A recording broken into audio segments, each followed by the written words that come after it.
Now listen to this. This is mind-boggling. This is just too much. This hadith is too much. As in, it's so powerful. If you were to reflect on it, you should, maybe faint. When Allah loves a slave, He calls on Jibreel. Who's Jibreel? You know who Jibreel is? The greatest of the malaika, as far as Ahlul Sunnah wal Jama'ah. The one whom when the Prophet ﷺ saw, he fainted alayhi salatu wasalam, because of his wings had covered the horizon. Jibreel, the angel who's responsible for the most virtuous thing, which is conveying the revelation from Allah to the messengers of Allah.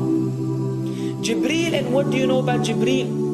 Allah said, whoever is adu, whoever is an enemy to Jibreel, then Allah is the enemy to the disbelievers. Allah defended Jibreel in the Quran. Jibreel,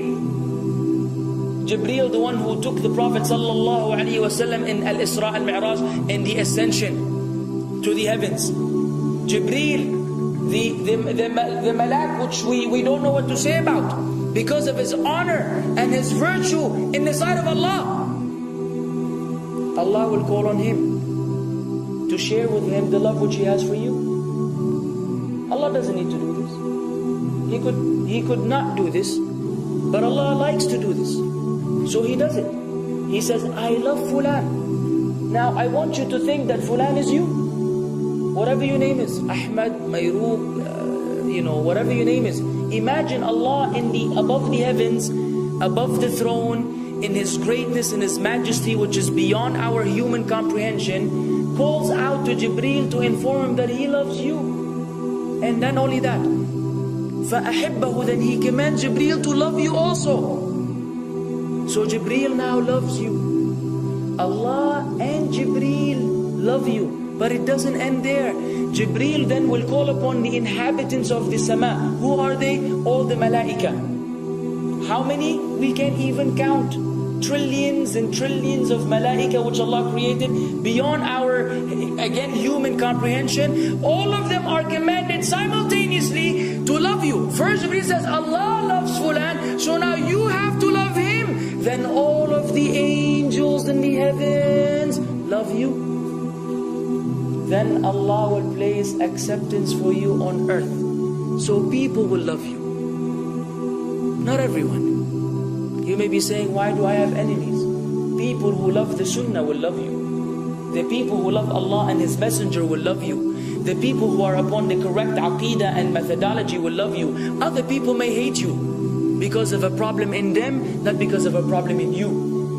Because you may say, well, this fasiq, this evil, disobedient person doesn't love me. Don't expect him to love you. He loves people like himself. Who will love you? Righteous people. Righteous people. They don't know why. They don't even know why. You've never even given them $1 or a riyal or a pound. You've never done anything for them. Maybe you scream at them. Maybe you do other things. It's Allah. Why? Because Allah had loved you first, then Jibreel had loved you first, then the malaika loved you afterwards, then Allah put acceptance for you on earth, so people have no choice but to love you. We ask Allah to make us among them. Now what better than that? What else do you want? What else do you want? What? If you're a person whom Allah loves, in every movement you go, you do, you spray, you sleep, whatever you do, you are among those whom Allah loves and Jibreel loves and the angel loves. What else do you want, ya akhi? You're guaranteed success in this life and in the life to come. Guaranteed. No way Allah will punish you. No way. No way Allah will punish someone whom He loves. But the hadith doesn't stop. The hadith has a very saddening continuation, which we should seek refuge with Allah from. وَإِذَا أَبْغَضَ عَبْدًا, and if Allah hates a slave, He also calls on Jibreel. And He informs Jibreel that He hates this person. So He will command Jibreel to hate this person. Then Jibreel will tell the angels to hate this person. Then Allah will put hatred for him on earth. La ilaha illallah. Imagine you walking upon the planet, the face of the earth which Allah created, while Allah hates you, and the angels hate you, and Jibreel hate you, and the righteous people hate you. What a sad state for a human being. And ikhwan, we could be one of those as well. If you are prideful, arrogant, you are qualified for this hatred, because Allah does not love kulla mutakabbirin jabbar. Allah does not love the arrogant, the prideful. If you go against the sunnah, then Allah does not love those who go against the sunnah. If you don't observe taqwa, and you don't observe ihsan, and you don't observe tawbah and tatahur, then again we are disqualified.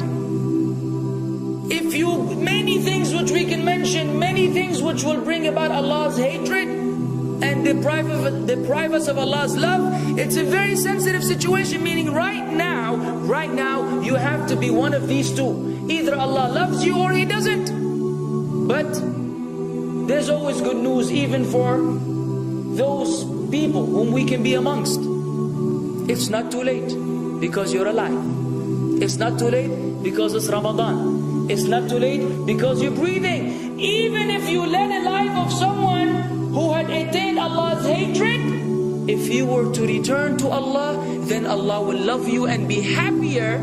He will be so happy with your tawbah than a man who lost his mount in the desert. Upon it was his food and his drink, and then he waited under a tree for death, and all of a sudden he opened his eyes and he sees his camel or his horse or whatever that was right in front of him, and he gets so happy. He said, Allahumma anta abdi wa ana rabbuka. Oh Allah, you are my slave and I am your Lord. Kufr.